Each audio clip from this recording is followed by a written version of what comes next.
In today's video, I want to talk about keeping goats. Yes, that's right, backyard goats, specifically dairy goats. So stick around and let's talk.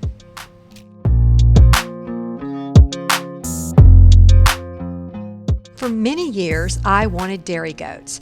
I romanticized about having a couple of dairy goats in the backyard, milking those goats and making cheese. So I did my research and I bought 2 Nigerian dwarf goats. I chose Nigerian dwarf because they're small goats. They breed year-round and they're supposed to have great milk. They don't produce a lot of milk, but I didn't want a lot of milk. Nigerian dwarf milk is very sweet and has a very high fat content. It makes great cheese and great butter. Nigerian dwarf goats are typically a very gentle breed. They're easy to handle. Nigerian dwarf goats come in many different colors, and some of them even have blue eyes. When I started looking for my first 2 goats, and because they are herd animals, I knew I needed at least 2, and I knew I would eventually need a buck if I wanted them to produce milk. But I started looking for 2 young does, or doelings as some people call them. I wanted a good bloodline, and I wanted them to be bottle-fed or bottle-raised little doelings, so they wouldn't be afraid. They would be pets. I thought I needed registered goats, so I started looking for blue-eyed registered goats. I bought one in Texas, and the other one I bought in North Arkansas. Sherry Lynn was from Texas, and Tegan was from North Arkansas. Goats definitely have their own personalities. They can be the same breed, but they can have completely different personalities. I found that out with Sherry Lynn and Tegan. We picked up Tegan first. It was quite a long drive to Arkansas to buy her. My husband and son went with me. We were in our SUV, and we had a large animal crate in the back. Tegan was beautiful and so sweet, and she had been bottled raised, so very friendly. But she was so noisy on the ride home. She bladed or bleated the whole way. If you don't know what a goat sounds like, it's a scream. It sounds like a screaming child. And she did that scream all the way home. I picked up Sherry Lynn in Texas about a week later. My husband and son could not go with me. I was on my own. Took the animal crate in the back of the SUV. Sherry Lynn was beautiful and sweet, also bottle raised, but quiet as a little mouse.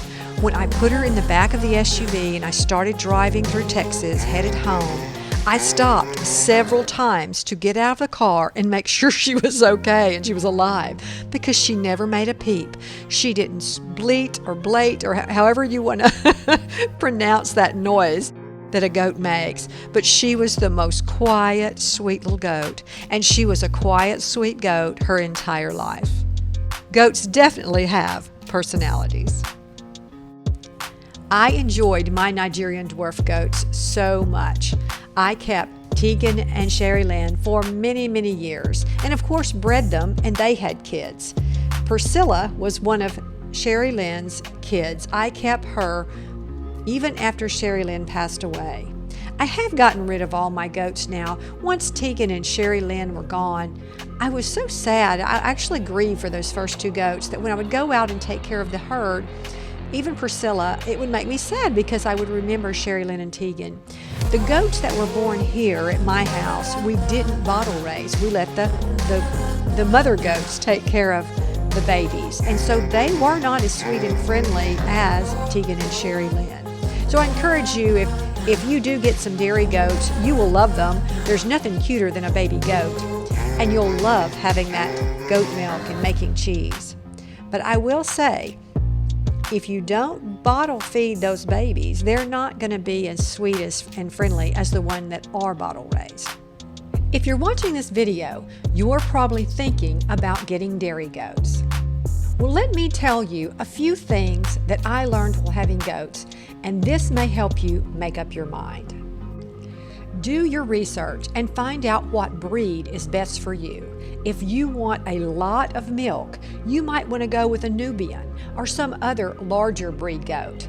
If you're wanting less milk but a good sweet milk and a sweet goat, Nigerian Dwarf is the way to go. Once you've picked out your breed, you have to decide, do you want registered goats or not? I have to say, I think I wasted money having to have registered goats and then registering all the kids I had with those goats. You can have some good quality goats and not register those goats. You don't have to have a registered goat. When you do your research, you'll find out what kind of shelter you'll need for your goats and also what kind of fencing. You must have proper fencing to keep your goats safe. The fencing is not to keep your goats from running away. Your happy goats are not going to run away. They might get in a flower bed you don't want them to, but that fence is actually to protect the goats from a dog or some other predator that might get them. There's a lot more to keeping goats than just housing, fence, and food. You've also got to keep their hooves trimmed. And you've got to decide if you want to disbud or dehorn your goats. Disbudding your goat is done before the horns are formed. You'll need to purchase the tools to do this disbudding and have an experienced goat keeper teach you how to do it. Goats need a lot of supervision.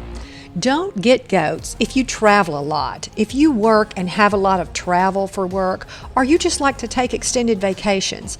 It's hard to find someone that'll come to your property and take care of those goats the way you would.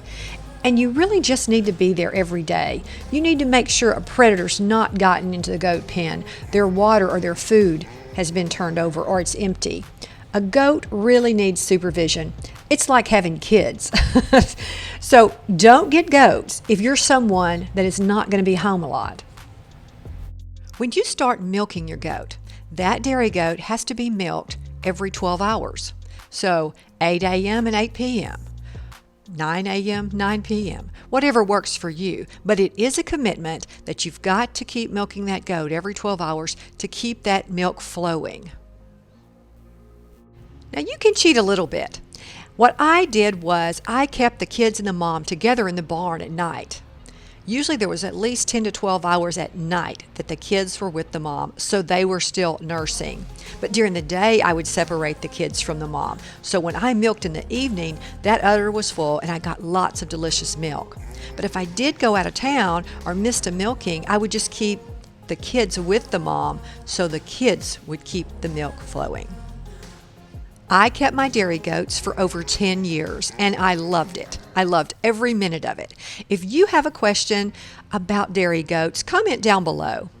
If you're thinking about getting dairy goats, do your research and do realize what a commitment it is. Until next time, bye.